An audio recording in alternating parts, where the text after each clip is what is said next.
You wanna know who I am?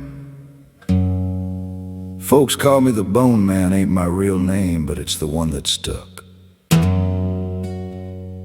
Now most nights I tell stories about other folks, other towns, other troubles. But every once in a while, a story drifts back to me. Tonight on Requiem Radio, I'm gonna tell you about a night from my own life. Back when I was a young man working the overnight shift at a little AM radio station down in Mahia, Texas. The station was KDRX. Didn't reach too far, just the farms, the highways, and the pine woods. But on one night in 1947, KDRX picked up a choir that hadn't existed in years. This here's the Midnight Gospel Broadcast.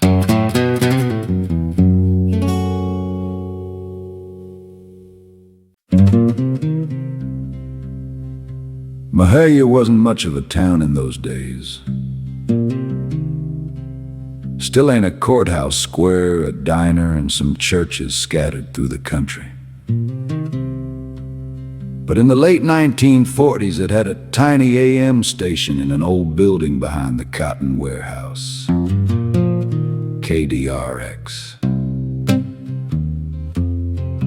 One microphone, one turntable, one old transmitter. And on weeknights from midnight until sunrise, one lonely announcer. Me, the Bone Man. Radio back then was different. Overnight programming was mostly filler. Hymns, public domain stuff, and a weather bulletin if a storm rolled by. My job was simple. Keep the signal alive. Spin the songs, drink coffee, stay awake. But there was something about that station that never sat right with me. The tower for KDRX stood in a pasture 2 miles outside town, and the road leading to it passed the ruins of New Hope Baptist Church. The church burned down in 1938, lightning strike. By the time I started working at the station, all that remained were blackened bricks in the iron bell frame leaning sideways like a broken rib. But folks in Mahia still talked about New Hope. Before it burned, that church had the finest gospel choir in all of Central Texas. People said they could sing the roof off a barn. The night it all happened was late October. I just started the midnight shift and was about to queue up just a closer walk with thee. But before I dropped the needle, I heard singing. Not from the 45, from the headphones. At first I thought it was bleed through from another station. That happens sometimes on AM, signals bouncing through the atmosphere. But this was clear, a full choir. Men and women both. They were singing Swing Low, Sweet Chariot. And I remember thinking something strange right away. There was no LP playing. The turntable wasn't even spinning. Yet the signal meter was bouncing like we were broadcasting live music right from the station. So I leaned to the microphone and said what every announcer says when something goes wrong. Testing KDRX, Mahia testing. My voice went out over the transmitter, but the choir kept on singing like a Sunday morning gospel jubilee. Now here's the part that made my neck start prickling. The signal source indicator on the board said the sound wasn't coming from the studio.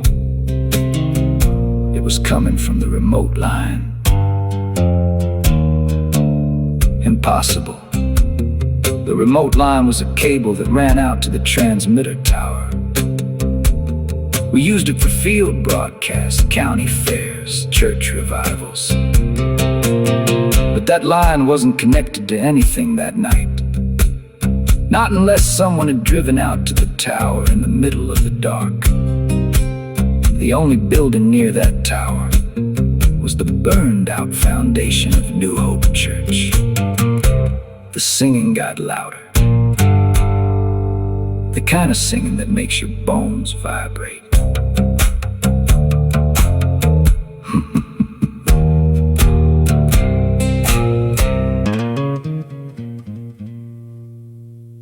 Old-style gospel, loud, powerful.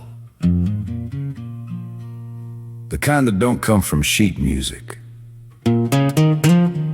I could hear individual voices in the mix, and the strange thing was,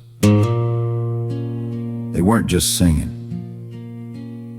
They sounded joyful, like a real tent revival. Like the room was full of clapping hands and stomping feet. But the signal meter said the source was 2 miles away in a pasture, where no church had stood for 10 years.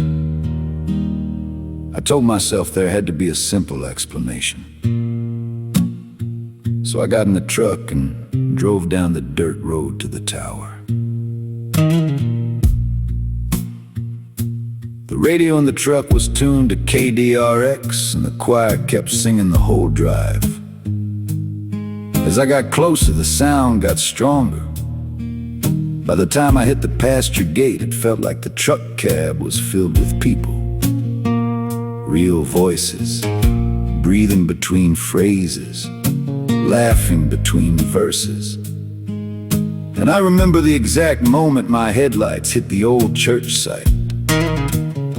The singing stopped. Just like that.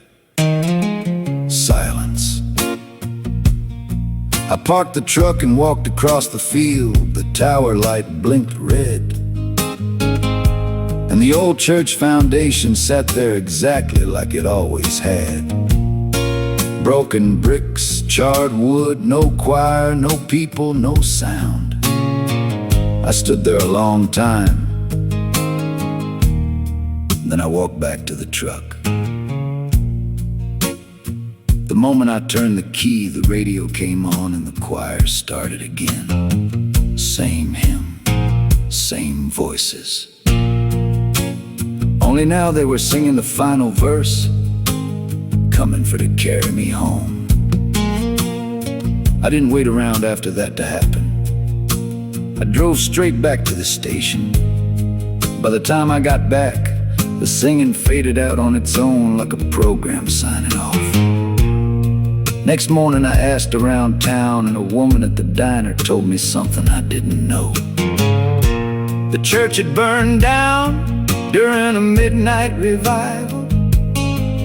Choir rehearsal ran late, lightning struck the steeple. The fire spread too fast for anyone to make it out alive. The hymn they'd been singing when the lightning struck was "Swing Low, Sweet Chariot." Some say what I heard was just radio interference, old signals bouncing through the sky. Maybe. But I worked that station 3 years. 3 long years of midnight shifts. And every October, on the night the church burned, KDRX would pick up a choir singing in the pasture where New Hope used to stand.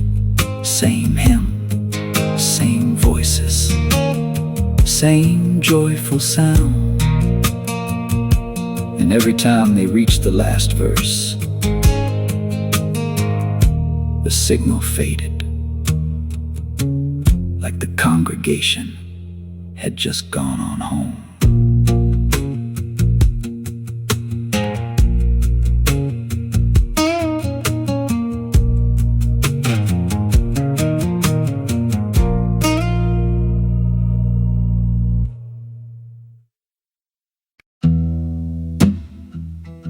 You've been listening to Requiem Radio, where music bleeds into the supernatural. And that was the Midnight Gospel broadcast.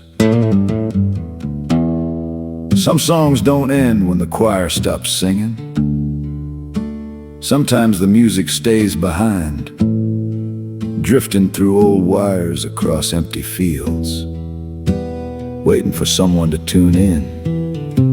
Ain't gonna be no more tonight. Y'all rest easy, and don't let the dark drive you home.